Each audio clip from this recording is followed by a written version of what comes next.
Abang fede dirqama way godhachuun danda'u. Ati amma dhageeffadhu raqama ishee kana war wallahi sitiin kan naqaysaan wallahi wabillahi unuhoo kaysaanis kan itti bilbilii sheekha sunnaa rasuulaati afur fakkada afur fuudhanii isintu himee takka qabdaa sigaltee ani sunnaa naguuti naarratu jirta takka ani qaxxitaan sheekh Jamaal Ali bilbila yaa habibi galbi jeen ta'ali jambi malenjo Mereka gina dengan gebat. Salam taji Abshir. Taki yang Kristen salam tanju kam bultar. Lagi padu. Akata ko jira.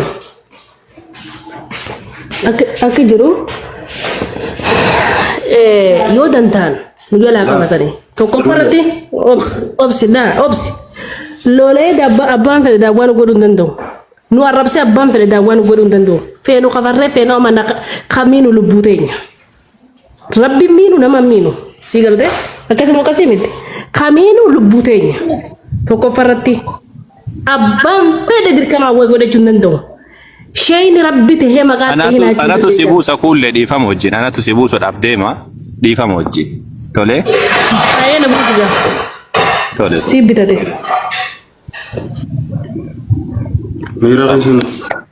Mira keessa galtee akka taasisan shoree. la miira namni ani kiristaana jedhu kun miira hin jedhamu sinii gadee kun miira hin jedhamu baalagummaa jedhama malee yoo barbaade karaan jahannam achiin jira yoo jedhan qileedhaan mataan atti seen eenyuuf jecha iyyuu islaamummaan qabattu eenyuuf jecha inniif kanaa miti kan nu cinqu ati kiristaana taate waaqeffataa taate warra sheexara gabbaru taate kanaa miti kan nu cinqu akkuma siin jenne san bakka barbaade deemi nuti hawaasa keenya si jala baraaruudha malee CV fakkaatota kan kee jala baraaruudha malee kan keetiidhaa miti qajeeltu ufiif jallattu ufiif miira keessa galee jira an aaree jira ani maal ta'ee jira jechuu wanni akkasiidha hin hojjetu wanni akkasii miidiyaa kana dhaabbachuu nama sodaachisan zamana kana amanti hundi keessanuu yoo deemtanii jettanii duruma wanni nuti baalagummaa kanarra dhaabbadha isin hin jennu deeme baalagummaan kufritti nama geessa yeroo meeqa siin dura kafarteetiin deebiti shaahadaa namni mee mucayyoo ta'in arsinaa jenneetiin adalee deebiteetiin ani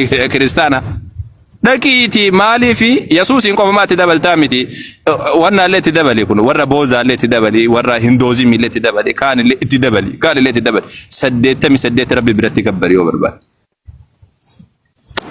eenyu ani wannaadhaan ani kafaruu hedaa ani maaliidha kuni waan furmaataati miti sini galee waan furmaataati miti targaagge suute jedhiite akka intala muslimaatti haasawi takka ammoo qajeeliitii gara barbaadde deemi eenyu namni islaamummaa keessa nu dhaabadhu jedhee rabbiin subhaanahu wa ta'ala nabiyyoota hundaanuu laa sii miti ana miti akka kiyyaa kanaa miti nabiyyoota 18 lakkaa'ee suuraa an'aam keessatti rabbiin fa'in yakfur bihaa haa'ulaa faqad wakkalnaa bihaa qooman laysu bihaa bikaafiriin jarri kun osoo kafarte bar nabiyyoota gurguddaadha bar nuuhin fa'a ibraahiimiin fa'a jarri kun osoo kafarte ummata biraatti wakkallaa jedhe rabbiin xaaxaa namarraa qabanse akkasii miti ufiif jecha mi'aawu ufiif jecha hadhaawu akkasi tole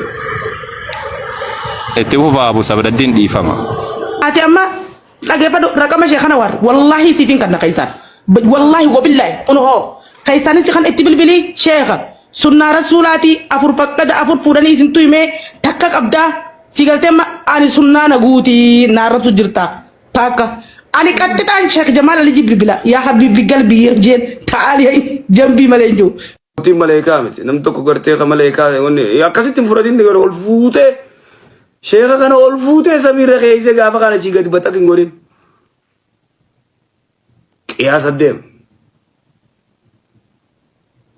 qiyaasa dem namni ndo ngore njiru garu rabbinu asattaru rabbinu ayeku ni cufa rabbinu ayeku ya jara keenya amri ne du khatara jechuudha